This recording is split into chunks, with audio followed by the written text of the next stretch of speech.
Un libro instante. Un podcast de Espazo Aberto.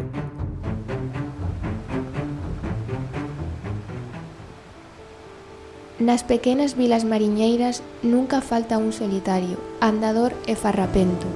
Este solitario é, como di a xente, un mangañón, un vagamundo, cun traxe amañado ou feito co retallos que el sabe escoller en certos currunchos das congostras onde os gatos enmeigados e algún can forasteiro que apedraron os pícaros a proceden con dentes arregañados.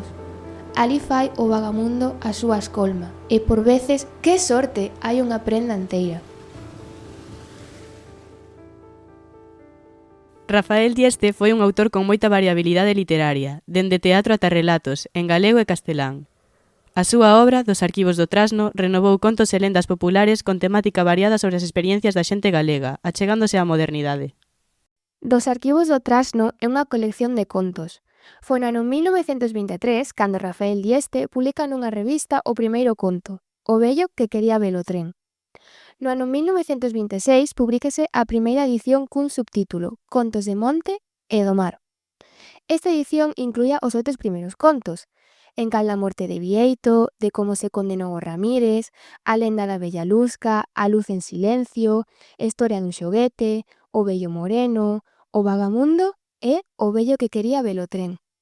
Arredor do 1962 publícase a segunda edición que consta de 20 relatos e ilustracións, pero non foi ata o ano 1973 que se publicou a obra enteira. O conto é unha película na que se sente o pulso dunha imaxe contida. O conto é como un remuíño que fan arredor dunha lámpara moitas bolboretas, todas mergulladas na mesma luz. Para Dieste, o final é esa luz na que debían confluir todos os elementos do conto. Rafael Dieste foi un escritor bilingüe, escribindo en galego e castelán. Nace en Rianxo, lugar con importancia debido a que é onde configura a súa enciclopedia popular, o conxunto de referencias, persoas e lugares que forman parte da identidade dun lugar. Pertenceu á xeración do 24 da literatura española e do 25 na galega, aportando contos e pezas do teatro baixo o pseudónimo de Félix Muriel. Algunhas obras súas destacables son Dos arquivos do trasno, A fiestra baldeira e o drama do cabalo de xadrez. Rafael foi unha persoa progresista e federalista que se apartou do nacionalismo nunha época na que a intelectualidade galega se identificaba con esta ideoloxía. Durante a Guerra Civil formou parte da Alianza de Intelectuais Antifascistas, sendo director do Teatro Español de Madrid e dirixindo o grupo de teatro Nueva Escena. Ademais, formou parte dunha iniciativa de gran importancia da Segunda República como titiriteiro, as misións pedagóxicas. Estas pretendían transmitir cultura e formación a toda España mediante grupos de persoas, entre as cales se atopaban el máis a súa muller, Carme, unha mestra a cal foi unha figura fundamental nesta etapa para Dieste. O estallido da Guerra Civil deu fin á iniciativa das misións pedagóxicas e o escritor exíliase a Uruguai, onde vai exercer de bibliotecario e xunto a súa muller traballar nun proxecto progresista a nivel cultural e educativo.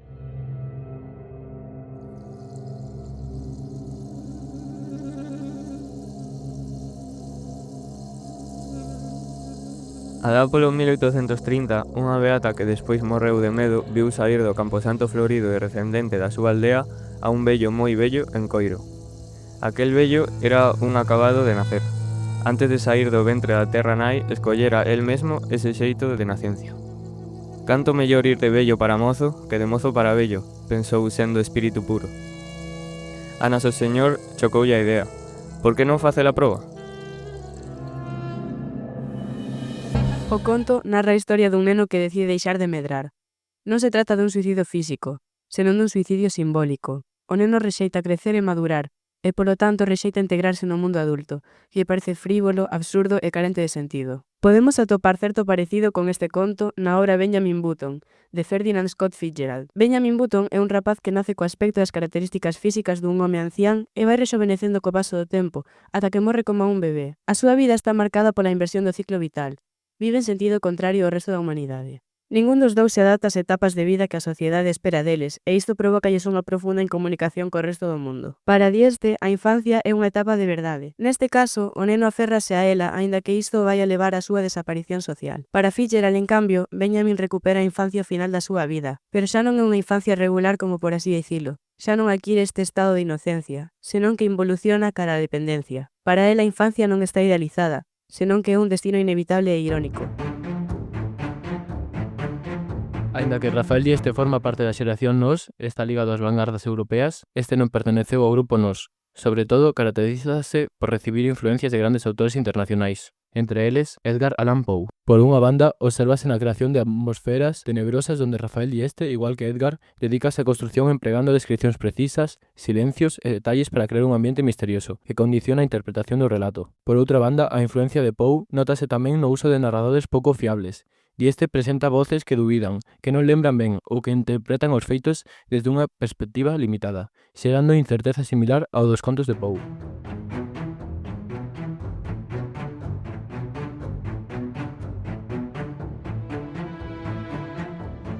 Rafael Dieste foi un autor con moita variabilidade literaria, dende teatro ata relatos, en galego e castelán.